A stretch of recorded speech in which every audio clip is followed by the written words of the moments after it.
Good morning, folks. The Earthquake Condition Index finally hit an even score of B last night. This morning, Fiji took the largest tremor since the last major uptick we had a few weeks ago.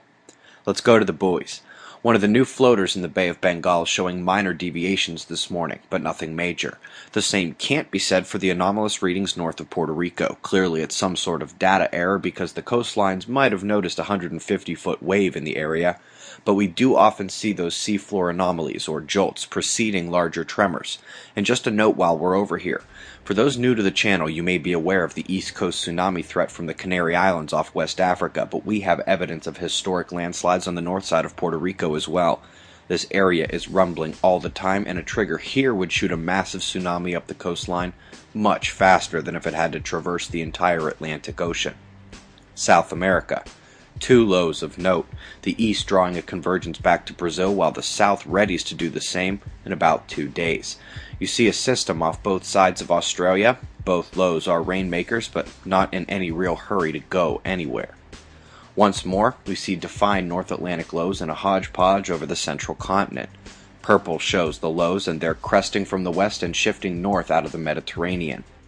The clouds show the spin to the lows very well, along with the storm zones.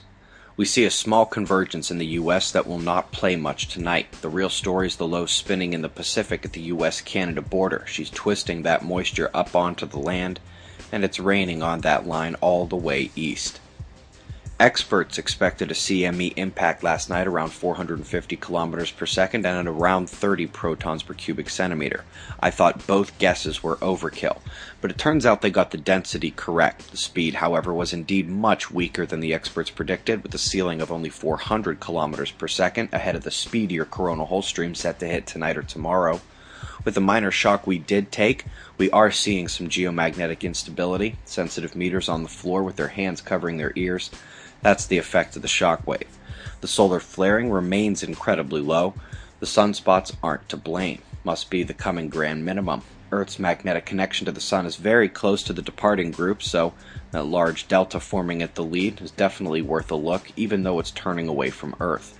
The incoming sunspots are much smaller, but they do have potential. The largest, out front, has been a story of growth and development, perhaps more to come with heliocentric geometries afoot the next week.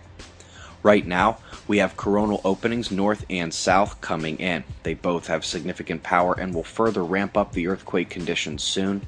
Geocentric geometry in play the next week as well. Coronal holes dark and incoming in 211 angstroms. Perhaps you'll also notice a pop center disk at the end, a small filament destabilizing and is lifting off the surface, mostly to the south of Earth's orbit.